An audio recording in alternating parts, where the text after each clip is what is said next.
started. I know some of you are from different programs, maybe haven't played at the feeder middle school volleyball level before. That's totally fine. This is just going to be our overview of how we're going to be running each of our game sessions. So how it works this year is we have 6 families who are assigned to each session. There will be 5 roles that are actively helping with reffing, and then 1 role that will most likely be check-in. So in the email that I sent out, I have you guys on a rotating schedule, so you're not stuck standing for 3 hours or sitting for 3 hours and you don't get a change of view. I don't know how it worked on the A team. I don't know how that worked, but I know that you guys are assigned to stuff, so that's great. The way that it's working this year is the home team is in charge of all 3 matches that are being held. So on Wednesday, when we have our home games, we'll have 1 game where we're actively playing. The next game is going to be both of the visitors playing each other, and then the last game we'll be playing again. So like I said, we will be reffing each of those matches so that we don't have to sanitize in between, because it'll be the same home people reffing on each court. So we won't have to sanitize that part of the court. It'll just be a little bit easier for the home teams. And the visitor teams know this. So when we go to their gyms, it'll be the opposite. We won't have to provide anyone. They have everyone covered for that. This season, we are not allowed to have line judge flags because flags being passed around to people is an issue, especially with COVID. So we'll be doing all line judge signals without flags, and I'll explain that in a second. So if you'll see in your email, you got a document that looks exactly like this. It goes through the cheat sheet of everything that we may have to do. So line judging will be 1 or 2 people's roles. Libero tracking is something that we do at this level, and that's just an example sheet for that. This is a little bit messed up, so I hope it didn't do that when it sent it to you.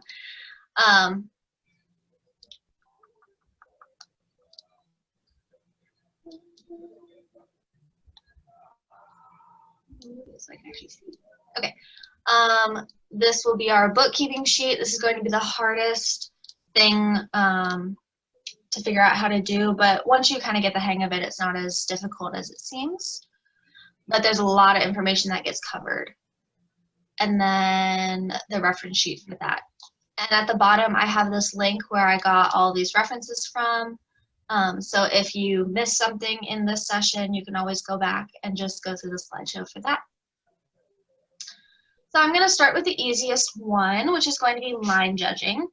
When you're a line judge, you stand on the corner of the court opposite of where the server is standing. So for right now, for these purposes, we're going to say this is the service area, so it's marked right here. Typically, this is zone 1, and then 2, 3, 4, 5, 6. So if you hear me refer to it like that, that's what it is. So server is in zone 1, behind that end line. Our line judge is going to be on the other side of the court. You're going to be on the corner, and you want to make sure you're actively standing right on that corner, not over here, over here, over here, right? Because we want to make sure that we can see everything we're responsible for. So what we're responsible for are the 2 lines that are adjacent to us. So you're responsible for this whole back line and for this whole sideline all the way to the other side. Likewise, the line judge on the other side is going to be standing on the corner. They're responsible for their sideline and their back line. So you see we kind of cover the entire court with that. Any questions just about what we're supposed to be looking at? All right, so if the server, because this does happen, if the server ends up moving over here, what you're going to do is you're just going to step off to the side a little bit, but you're still, this is going to be your base all the time. You're never going to switch to the other side of the court just because the server moves. So you're always going to be on this corner, opposite of zone 1. And same thing over here. If this is zone 1 on the other side, their line judge will be opposite of that. Clean this up a little bit. All right. Just some silly points, but call everything that you see, whether it's obvious or not. I'll get to the actual calls in a second, but a lot of times the ref will use you as their second, second opinion on anything. So they may kind of have an idea of what it landed, where it landed, but just call everything, whether, even if it lands in the middle of the court, that's going to be in. So just call it as in. Always make your signs with conviction. Make eye contact with the referee. You are the authority here. Do not let the players talk back to you. I mean, don't acknowledge them. Don't acknowledge parents. Don't acknowledge coaches. The only person that you're responsible to acknowledge is the ref. If you saw something, be confident in what you saw, and the ref will back you up. If the ref doesn't agree with your play, don't get butthurt. It's fine. Just say, okay, move on to the next play. The ref has the power to overrule anything that you say. But again, they use you as a second opinion. When there's a timeout, what you're going to do is you're going to grab the volleyball. So one of the line judges is going to have that volleyball. And you're going to move to the center of the court right here.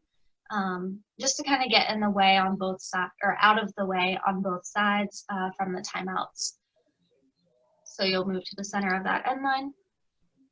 And then you're going to be making calls throughout the match. And that's what I'm going to pull up right now. Can everyone see this okay? Okay. Yeah. This is what it looks like with flags. Obviously, we're not using flags, so I'll kind of explain how we change that. But for the ball in, the ball lands inside of the lines of the court, or the ball lands on the line on the court. So even if the ball lands right here, that's still considered in. So you do have to call that. At the higher level, that's the real reason that line judges are there.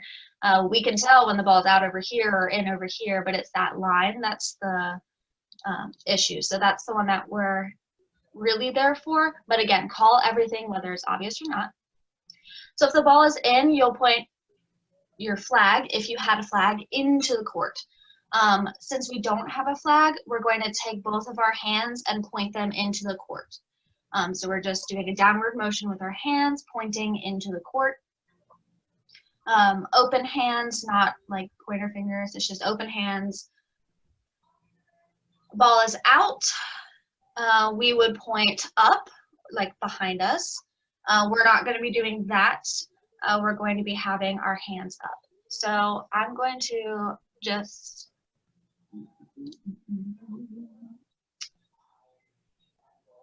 we can see my face. Yes, we can see my face. I'm going to go through the signs. So ball is in. Ball is in. We're pointing down. Hands are open. It's in. So it can just be right here by your waist. Ball is out is this sign. So you're saying that went out of bounds. So in versus out. If the ball contacts a player and then goes out of bounds, that's going to be a touch. So usually you would hold the flag and then put your hand on top of it. We're just going to do this, okay, just to show that it was a touch. So this would be a sign for a timeout for a ref. So we're going to do this motion to show that it's a touch. I'm sure if you did this, it wouldn't matter. But again, that's if a player touches the ball and then it goes out, whether it's on the first touch, second touch, or third touch, or fourth touch, it doesn't matter. As long as the player touches it and it goes out. So the difference is just for the ball went out would be, let's say a serve went out of bounds, out the sides or out the back. If a hit went out of bounds, again, out the sides or out the back. Any play from the other side that's going straight out. When you use the touch is when we have touched the ball on that side that you've been on the court. You only call touches on your side of the court, not the other side of the court. So you are responsible for all the players, all 6 players on your half of the court. If the ball goes outside of the antenna, touches the antenna, or goes over the antenna, that's going to count as out as well.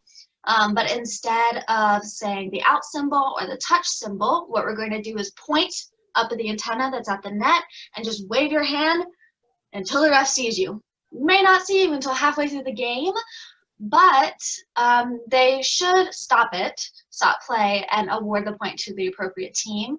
If they don't, again, that's okay. They're just going to ignore that play and move on. But again, if it goes over the antenna, touches the antenna, or goes outside of the antenna, you point at the antenna and you wave. And the antenna is that white and red striped thing on top of the sides of the net. And then if we have a foot fault. So this one is slightly hard to judge. What we're going to do, the symbol for a foot fault is you point at the end line and wave your hand again. So it's kind of similar to the antenna. But what we're going to do is I'm going to show you.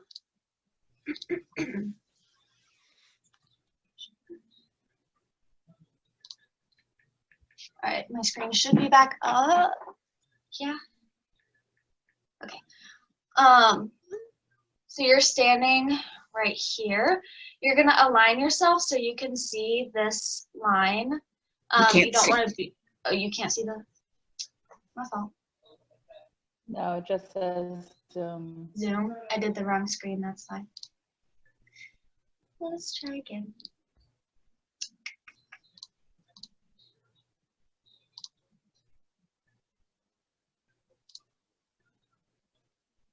There we go. Did that work? Mm-hmm. Yeah. Awesome. Okay, so normally we stand right on the corner. What you're going to do is you're going to align yourself with that back line. Make sure you're not over here. Behind the player, you want to be perfectly lined up with the line. And you are going to call a foot fault if they step over this end line or step on the line before contacting the ball. So if they contact the ball and then step on the line, it's not a foot fault. If they toss the ball up, step on the line, and then contact the ball, it is a foot fault. Does that make sense? Mm-hmm. So there's the difference between that.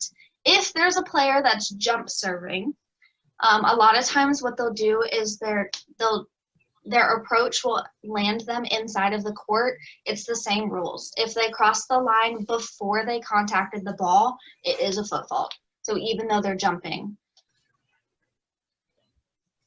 Good. So again, the foot fault is you point at the line, the end line, and you wave your hand until the ref stops. So the play could keep going on, and you're going to still stand there and wave your hand. It's going to be annoying, but that's what the rule is. And then if you don't see a play, what you're going to do is you're just going to cross your chest like this and just say, I mean, you didn't see it. And that one's not used very often because you should be paying attention, but even if a player like crosses in front of your path and the ball lands around the line and you don't know if it landed in or out, that's a good time to say that. The ref may call you over and say, hey, like, what happened, that kind of thing, and you can just explain whatever. But then it is the ref's, ultimately it is the ref's job to come up with a call for that. So that's line judging. Any questions on that? No. Awesome. That's the easiest one. No. It only gets harder from here. Oof. Kelly's like, yep. All right. Sorry, I've been talking all day. Okay.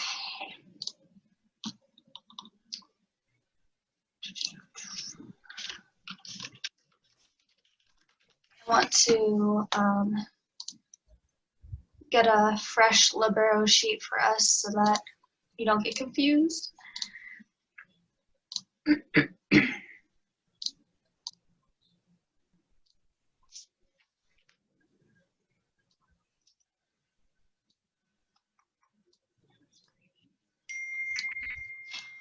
Okay. And we're going to share our screen again. All right, so we're going to go into Libero tracking. Liberos are a newer form of thing for volleyball. I know a lot of people that played in earlier years are not familiar with liberos because it is a newer concept.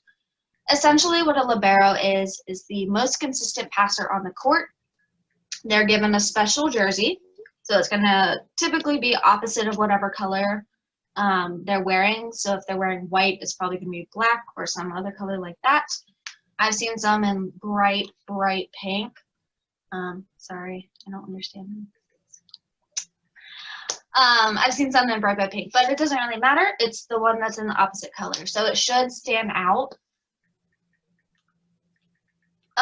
They have special rules. So with liberos, they can come on and off the court without a sub. So the gameplay, as soon as the ball dies, they can run off or on the court, and nothing's going to stop to let you know. So that's why we have a special Libero Tracker. It's because we need someone to pay extra special attention to them because they're just running everywhere. So yes, they will switch behind the 10-foot line. So that is one thing to look for, is anyone switching behind the 10-foot line, which is that front row line. That'll most likely be the libero or the middles. As a Libero tracker, what you're going to do is you'll get a sheet that looks like this. It's kind of grainy. I don't know if I can. Okay, well, too much. Well, apparently my only sizes are 200 and 100, so we're going to stick with 100. Can everyone see it okay, though? Mhm. Okay, awesome. So the first thing that you're going to do is you're going to receive the lineup from the coach on the other side of the court, or on both sides of the court, both teams. That lineup is going to be written down in these little boxes right here. So all the way down, you're going to write them. When you're given the lineup, all you'll have to do is match up the Roman numeral from the lineup sheet with the Roman numeral from this sheet. So just make sure, because when you have a, using a mouse, it's weird. When you have a rotational sheet, remember when I was talking about zone 1, 2, 3, 4, 5, 6, that's how they're probably going to write their rotations. So if it's written in a box-like sheet, their zone 1 is actually going to be down here. So let's say it's player 3 and then 5 or whatever. This would be Roman numeral 1. This would be Roman numeral 2. So that tricks some people up sometimes. Or they will just give you a sheet that'll have it written out just like this. It'll just be a line, and then that's easy. You just copy it over. So you'll fill in right there. Ooh. You'll fill in the rotation there, so that's step 1. Step 2, or really step 1.2, is going to be to write the name of each team above the side that they're on the court. So looking out at the court, this team, Team A, is going to be on the left of the court. Team B is going to be on the right of the court, and that's really just for simplicity to keep track of it. It doesn't really matter who's Team A and B, but people get confused if you switch those from what the court is. So left side of the court is Team A, right side of the court is Team B, and then you'll write down their lineup, and then you'll write the number of the libero for the set in the box. So we've got a box right here. You'll notice there are 2 boxes on each side. One is labeled with an L, one is labeled with an R. I don't know how it's going to end up working at our level. I'm thinking that most teams, if they have a libero at all, they're going to have only one. So that'll always be filled in into the L. The R is for the second libero, so that's whatever their other libero is for the set. If they have one libero, you will write the number in the L slot and then put an X in the R slot. You can actually go ahead and do that for set 2 as well. So this would be set 1, this is set 2. So you can just go ahead and put that X in there as well, because if they have a libero in the first set, only one, then they can only have one in the second set. If they want to have 2 liberos, they would have to give you both of those numbers up front. So that's just a little bit of like a, people don't really think about it. I don't even know if coaches know that rule, but I don't think it's anything that will come up. So L is first libero, R is second libero. Once the rotations are down on the sheet, you'll mark down subs. So you're responsible for subs and liberos going in and out. So subs are super easy. They're going to go up to the 10-foot line. Game's going to stop. There's going to be a call for sub, which is just them rotating their arms. They're going to come up to the 10-foot line box and stand there and wait until you write it down. So this will be responsible for Libero Tracker, and for the bookkeeper, you have to keep track of subs. What you're going to do is you're going to just write down the sub right next to the number of whoever they were subbing for. If you write down subs, you will put a line through the last person. So let's say you had number 6 was our main person who was on the court, and then let's say number 5 came in. You're going to put one line just like that through number 6. And then let's say 6 came in again. You're going to put a line through number 5. Subs are the only place that you do this. You're not going to end up doing this with liberos, and that kind of helps differentiate the two. Questions there? That went totally over my head. I'm sorry. Anybody You're else? fine. I mean, what are we Which tracking? Okay, 2 things. Let's do this. Yeah, if we have like an Yeah, I think example. if a filled out one might be helpful. Yeah. Okay. Well, that's right here. Okay, good. Okay. Much better. So you've got subs and liberos, and they're different. So you have your normal players on the court. Those are your subs. So you'll see right here where they've got it like they're crossing out each one as they go. So 22 was on the court in the starting lineup. She was in the front row or the back row, and she went up to the 10-foot line, and her partner from the bench went to go swap out with her. The game's going to stop. They're going to put their hands up, and you're going to record that number 12 wants to go in for number 22. And then put a line through 22, because she's not on the court anymore, so we don't need to track her. We just need to make sure, okay, now we know 12's on the court instead. With me so far? Mm-hmm. Okay. Yeah. Let's say they go around, they do whatever stuff they're doing on the court, and 22 wants to come back in. They'll do the same thing. They'll go up to the 10-foot line. Their hands are going to go up. The whole game's going to stop. And then 22 is going to get written down to want to come back on the court. And number 12 is going to get crossed out because 22 is the one that we're focusing on. So you're going to do this all the way down until the end of the game. So they ended their game with 22 on the court. Does that make sense? Yes. Mm-hmm. Okay. Yeah. So that's the first thing we're tracking. That's the easiest thing that we're tracking. Liberos are the second thing that we're tracking. So the libero is the one who's in that special jersey on the court, who's playing in the back row and only playing on the back row, which is why they have special rules and don't need to stop the game for a sub, because they can never play the front row, so you don't want to trap them on the court. Let's say if they run out of subs, you don't want to trap them so that they would have to play front row because it's against the rules. So how that works is you'll see on this team, the libero is number 6. So you wrote that down right here. They do not have a second libero, so they X that out. Down here, we have the starting lineup. The libero will never start on the court. And we're almost running out of time, so we're going to have to click that link again. But as you'll see here, the libero is never going to start in the starting rotation on the court. As soon as this lineup is checked, the down ref or the up ref will wave the libero on, so that signals them that they can go on at any point for the rest of the game, that they can go onto the court. So let's say during that time, their libero wanted to come in. You wrote down 27 was on the court. Libero's coming in, you write down an L, you don't have to cross off that last number because she's only like a temporary sub instead of an actual sub that could be there for the rest of the game. Does that make sense? Yeah. Mm-hmm. Yeah. She goes around, she's about to rotate to the front row. She can't go in the front row. So what she's going to do is run off the court, and 27 is going to run back onto the court. So you see here, there was that swap. Again, you're not putting a cross through the libero. And they did that all throughout the game. And they ended with their libero on the court just out of happenstance. Happenstance? That's a word, right? $6 million. Does that make sense? Yeah. Yeah. Awesome. Now she can serve, right? I mean, Yes. as long as she's, I was She's the about to main get server, there. right?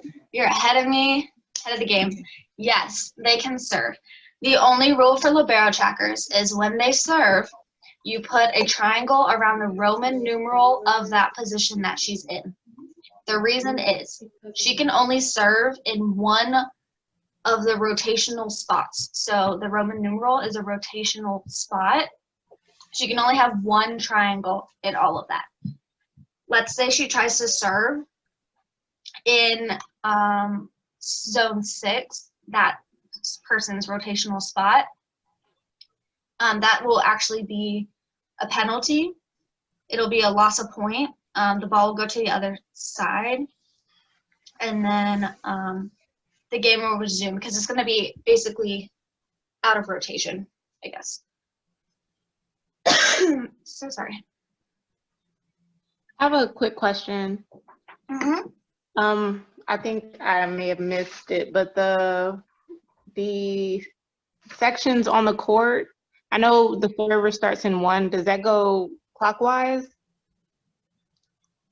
from the back? So so you've got your court right here. Just imagine it turned. Like I would usually have it like this. So let's say this is your court right here. The line judge is standing here. This is the server spot. This would be zone 1, zone 2, 3, 4, 5, 6. So it's counterclockwise. And the reason is, and the best way to help you remember it, is this is the first person serving. When they rotate, this will be the second person serving. And they rotate, and this will be the they third rotate person serving. clockwise, but we count Correct. them counterclockwise. Okay. Correct. Okay.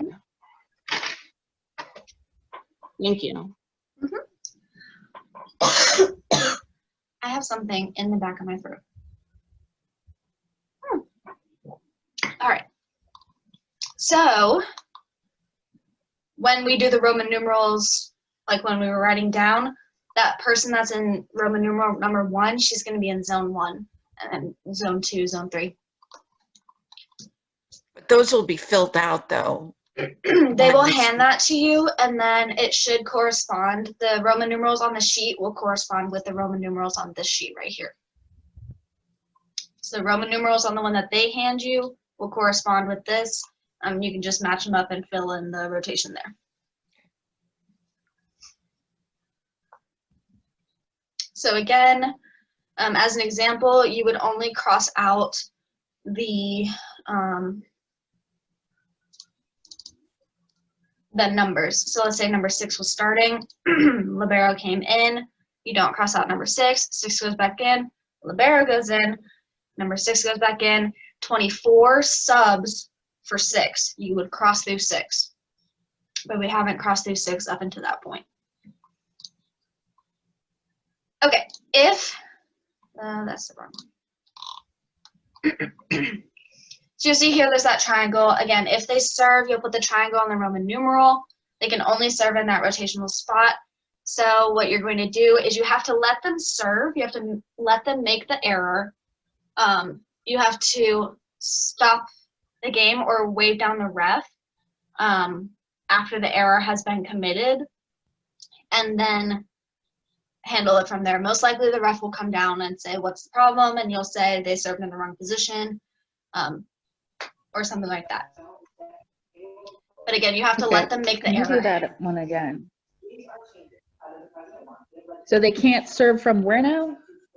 So they can only serve, the libero can only serve for one position. So in the starting lineup, Throughout the game. correct. So what some coach may accidentally do, what they typically do is if the libero is going in for middle, one of the middles will serve, and if they're subbing with another middle, that middle will have to serve for themselves. And the other one is being served by the libero. What someone may accidentally do is say, okay, my libero's serving, and then she goes around and accidentally serves for the next middle. But that's illegal. You can only serve as one player because she's temporarily taking the spot of that player. Okay. The way that it gets a little bit more confusing is, let's say 27's on the court right here. Libero came in, 27 came in. Let's say 27 subbed with 6. No, not 6. 6 is the libero. Subbed with 12. So now 12's on the court. Mhm. And then libero Right. comes in for 12. She's still allowed to serve because it's for that one row. It's that one rotational One spot, position. not the player. Correct. So how come the other side doesn't have a triangle for their Their libero? libero didn't serve. So they But have, it says L right there for the 4th spot. yes, because the libero came in on the court. So you'll see their libero came in for this position right here, and then also Uh-huh. came in for this position right here. But in neither position, Right. the libero served. Oh. Okay.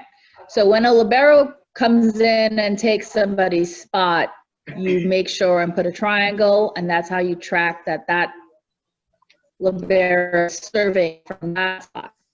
You only put the triangle if they have served. So the first time that they serve, that's when you put the triangle. Got it. They don't have to serve. But You if the don't want to assign them libero- a spot to if the serve. libero, okay. If the libero is usually like the best server, why would you not put a libero in to serve? Sometimes, I'm just going to use a random example. Let's say the libero is super, super short, is the youngest player on the team, has 0 arm strength, but is the best passer. You may not have her serve. Gotcha. Your middles have a super strong arm, you want both of them to serve. And then your libero is just going to pass, and she's going to be your most consistent passer. So that is Gotcha. one So- situation that might happen. Liberos don't always serve. Got it. All Don't right. have to. I got it.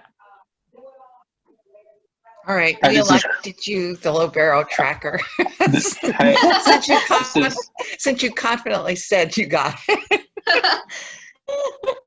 Chris, did you have now. something? yeah, I got a a question. This is Chris. Sure. So my question is, are the coaches keeping these same records, or do we have a responsibility I know to, this is in really, some way, really in some way scary. communicate when they may be having a libero attempt to serve when it's already served? I know you said it's a penalty, but do we have to like give any type of warning? So you do is you let the team make the error, then you flag down the ref, and when you do so, they'll either stop the game and award the point to the right side or call it a replay. So you don't have to worry about what happens after you stop the play. You just have to let them make the play first and then stop it in the middle. With the ref will do all of that for you. You're not standing there with the whistle trying to make everyone stop. Makes sense? I just want to double check on something. This is Chris again. The person that's filling out this control sheet, Uh-huh. is this a role different than line judge, or is this happening while the So person's it's different. judging? Okay, great. What- Just want to make sure. Yes, I'm not expecting you to write something down and watch the lines at the same time. There are 5 roles that are assigned. So if you look at the sheet that I sent out, I know this is there. You'll see 2 line judges, because 1 for each side of the court, 1 Libero Tracker who is solely in charge of this sheet, and then 1 bookkeeper who is solely in charge of the next sheet, and then one score flipper, which is the easiest job to have, which is literally just flipping the score on each side for who wins the point. So that's a separate role. And then the check-in person at the front is a separate role. So these are all separate. Yeah. Thank you. I'm joining from my mobile, so I'm not able to view much, so appreciate the clarification. No problem. Any other questions? I think I covered everything. So the nice part is that I just emailed everyone who was on this call except I think Jason and Connie. I didn't send this to you guys yet, but you'll get this entire sheet in your email. So I have printed out copies that I typically keep on the tables. I don't know if I'm going to be able to get away with that this year because I can't hand you a physical copy, but if you print it, you can bring in a physical copy. It's weird. I don't know what I can and cannot do yet. But typically I would have these on the table, so one for each person, so that you would be able to say like, okay, this is what's happening. What is that supposed to look like? I have the reference for the Libero sheet and I have the reference for the book sheet as well. I don't know. This empty sheet looks a lot very foreboding, but then this looks overwhelming sometimes, so I don't know where to start. That is it for Libero. Any questions there? Additional questions? Okay. What I'm gonna do. Yes, do I have to do this? No, not doing. I am not responsible for this one. If I assigned you on my team to it, yes. Sorry? I don't want to mess up your Hopefully you're match. sitting next to someone who knows who understands. That's it. true. Yeah, Yeah. that Knows how to happened do last it. year. The next one is fun too, though. No, the This next is one the is the best worst one. one, right? This is the best one. I don't know what you're talking about. That one made me cry. I'm not doing that one. This one, so if you're from the Catholic Metro Volleyball League, it's different. It has a lot more symbols Okay. involved. In some ways I find it simpler, in some ways I find it more complicated. So I know Avion, you're probably looking at it like, what is happening? So I will just give you a warning, it is different than what you learned there. I'm just gonna show you this just to overwhelm you, and then we'll break it down. Awesome. So just take a second. You'll notice some things are very similar to the Libero sheet that we've already talked about. So we have, actually, just realized I could put this in here and then draw on it. Do people have to rotate through these different No. roles, or can we get some people to be really good and If just you kind of stay in those want- roles? So if you want to decide that as a group, that's up to you. I'm just making sure that I have all my bases covered, and that I give people the option to not stay in the same position the entire time. Because I know the line judges, especially the girls, when they line judge, they can get very tired of doing that. Bookkeepers can get tired of doing bookkeeping 3 in a row because it's so mentally challenging that it can drain you. And so it might be nice to switch up sometimes. But if there's someone who's like, I'm totally comfortable with doing this the whole time, and you guys have that discussion, then that's fine by me. Because I'm a great score Awesome. flipper. Thank you. Okay, maybe not that one. I just have to cover my bases because if we don't have someone dedicated to every single position, then we forfeit the game. And that would be a not great season to just go forfeiting all the games. So. All right, so you'll notice some of the things are very similar to our Libero tracking sheet. We've got our Roman numerals down here. So you're going to write down the numbers of the players right here. you're going to leave yourself room because you are also responsible for tracking subs. So what you're going to do is you're not going to cross anything out like Libero sheet or anything like that. You're just going to put a comma and then put the person who came after them. And then let's say this sub again, you'll put a comma and put the person who came in for that, and so on and so forth. You'll notice C's. We are responsible for tracking captains. That is usually something, oh wait, that's club. So it's not going to be marked anywhere else, but on that first person who comes in, they'll hand you the rotation sheet. There will be a C. That's just marking that that's our captain. And you'll just mark that down. And that's really for the refs, not really for us. The easiest thing is to go over what we're doing right now. So we've got our subs right here, or sorry, that's the original position. We've got our subs right after that. As soon as someone makes a sub, you do need to mark down here that they subbed. So you will just put a dash through that. They only get, as you can see here, 18 subs. So what's going to end up happening is if there's a down ref, the down ref will let them know at 14, at 16, 17, and when they have no subs left. If there's not a down ref,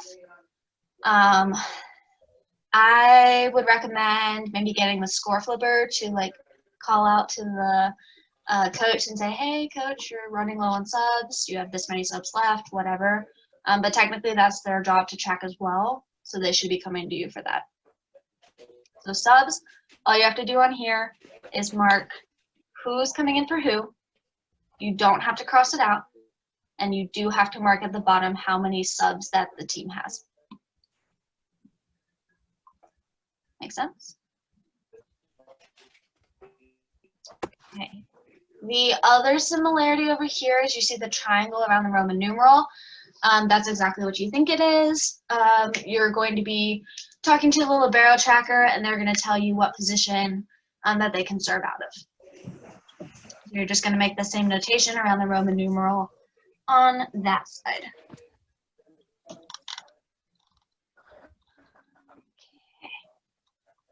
So, and that doesn't look any better. We're just going to do it from here. You'll notice at the top, the first things to do are to fill out all of the information, and this is going to be done in pen.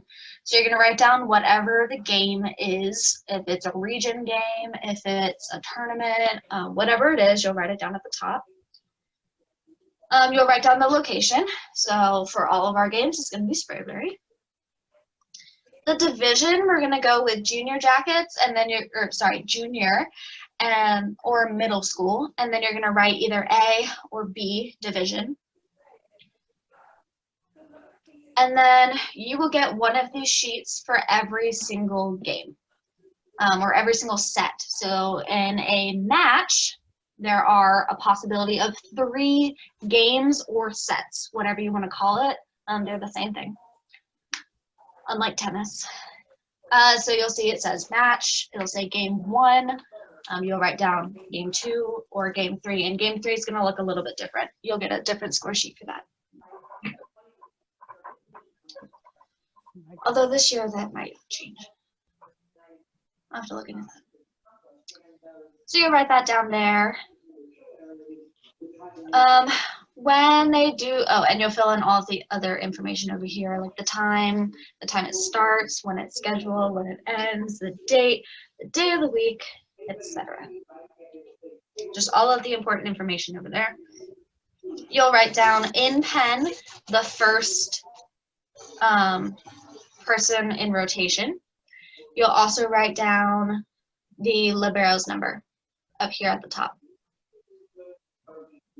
Other things to do in pen are mark the serve.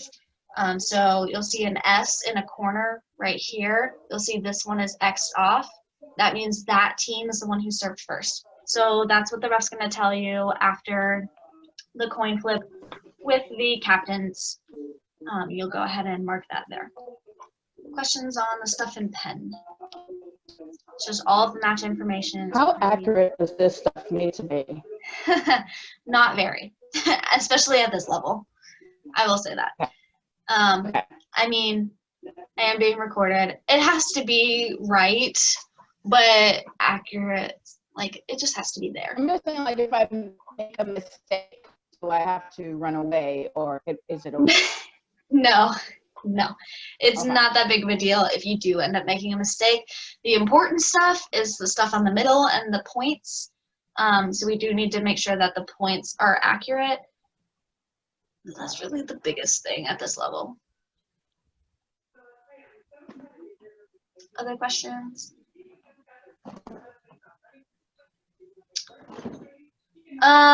Easy stuff in the middle. We go ahead and switch to pencil for this.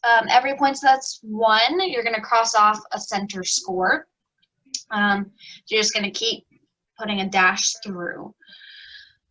Couple of symbols. This changes. You'll see some are triangled, some are circled, and some, that's supposed to be a circle. It's a square, but it's supposed to be a circle. And then some are just a dash. If the libero serves and wins the point, you're going to put a triangle around the point. So every point that they win, you put a triangle around the point. If they, let's say they did their first serve and they missed, there's no triangles in the middle because they didn't win a point, right? So triangles around any of the points won by a libero. If that team is serving, you will just do a dash. Okay, so you're just going to cross off, yes, they serve, they win, they win, they win, they win. If the team wins because of the other serves mess up, so let's say team A served, they played it out, and team B won the point, which is exactly what happened here. So you'll see team A won the first serve, they won their second serve, they won their third serve, and then there's this weird symbol. That's because they actually stopped winning points. So what happened is the other team won the point. So you circle it to mark that they won it off of serve receive. Whether the rally lasts 10 back and forth over the nets or it dies on the first serve, if the A team is serving and the B team wins, you circle the point. If the A team is serving, if the A team is serving and the A team wins, you do a dash on that side. Questions there? No, that's a little confusing. So if you win and you keep your serve, you do a dash. If you lose, the other team gets a circle. And then if the libero serves and wins, they get a triangle. If the libero serves from the A team and the B team wins the point, you don't put a triangle on the B team. You put the serve, receive, won the point, circle. So you only put the triangle if that team's libero is serving and winning the points for that team. My goodness. I know. Again, all of this is in it's written out, so if you need a visual, just go through it. It's there as well. This is just the sheet, but it is all laid out right here. Questions, or can we move on? I don't even know what to ask. It's okay. All right. So we covered points, mostly. We covered subs. The other big thing is going to be the timeouts that you're responsible for keeping. What you're going to do is you're going to write the timeout on whichever side that called the timeout, and you will always write their score first, whether they're winning or losing. So let's say, so this is team A, so they were at 8 points, the other team was at 5, they were at 9 points, so they were losing, and the other team was at 12. And so you always put their points first. Same thing on the other side, but they were tied. So it doesn't really matter. So timeouts, you always do it there. They only get 2 timeouts, so when their first timeout goes, whoever's letting the teams know about subs is going to let them know, hey, you have 1 timeout left. But again, they should be tracking that. If they try to call a timeout, and this is something I think the ref is going to track, if they try to call a 3rd timeout, that is a delay of game. So they'll get a penalty for that, which is usually a yellow card. And all of that stuff goes in sanctions over here, and you do not have to worry about knowing anything over there because the ref will come down and help you mark it. So that's nice. There's like 1 box that you don't have to worry about. All right. Subs, you let the coach know when they have 9 left, so half left. 4, 2, 1, kind of just count it down.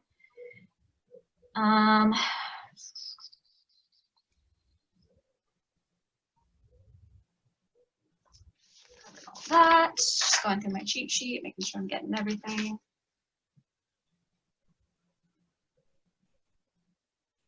Okay. So then we have the center scoring information. So that's all right here. So the important stuff is the outside stuff. Writing down the rotations, writing down that they are, like, who's getting what point, how they got the point, timeouts, all of that. That's the important stuff. So I'm less concerned if you mess up in the middle. The point of the middle for higher levels is that a ref would be able to take, or really anyone would be able to take the score sheet from you and tell you exactly play by play how the game went. And the way that they can do that is the symbols in the middle. Obviously they can track all the serves and stuff, but you don't actually know when in relation to the other team you actually got those points. So this tells you at what point in the set you got the points. And I know that was kind of repetitive, but here's what it would be like. Let's see, in rotation, so spot 1 over here, number 4 was the first person. This side of the court was serving first, as we marked up here with the X. So they scored point number 1. We marked it right here and we wrote a 1 because they scored point number 1. Good? Pretty easy. Okay. They won point number 2. So we said, okay, they served, they won point number 2, so we wrote point number 2. Same thing with number 3. We marked it off, we wrote number 3. Then they lost a point, and it went to the other side of the court. So there was a circle drawn on number 1 for them because they won off of their mistake. What we do is we put this little -1. It's like a minus, it's like a -1, but it's not actually a -1. It's basically just a symbol that's used to say that they lost the rally. That server lost the rally at that point. So you know that they served 1, point 2, point 3, and then they lost the serve, and the point went to the other side. Good? Okay, point goes to the other side. You see point number 1, and it's in a circle. Familiar? Should be, because, again, we circled number 1 and the point over here, so we're going to either put a box or circle the point over here. And then the next point, they tried to serve, but they lost it, so we couldn't write a number there. So we wrote our loss of serve symbol, and point, where did point 2 go? Oh, and then we went to the other side. So it goes down to the next row. So this person already served. It went over here to this person serving. We went back over here, but now we're in rotation 2 because they rotated. They won the point. They got point 4 off a serve receive. And then they got point 5, 6, so on and so forth. Questions there? Awesome. All right, there's a couple more symbols. I have a question. What does the R stand for? Like the term? I'm about to get there. Great question. there's a couple of symbols that we use, like the letters. You'll see there's an R right there, there's an SX, and then a little like numbers there, and a TX. do this. The R is going to be a replay. You'll probably not use this, but that's just saying there was a replay here, there was no point awarded, and then you carry on from the game. So whatever happened, there was a replay. I don't know why it's so close to the 5, because you don't actually win any points off of a replay. You're just marking that there was one. Again, because if you handed the sheet to someone, they would be able to tell you exactly how the game played out. So there was a replay, everything was good, they served again, and they won that point. So they got 0.5, and then they got 0.6. Then there was an SX. SX is just sub, okay? You're tracking subs for everyone. So you're saying at that point, that's when this sub happened. So you'll see it says 5, oh my goodness, /2.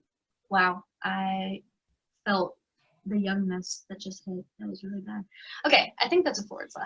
5/2. Okay, that's meaning 5 is coming in for 2.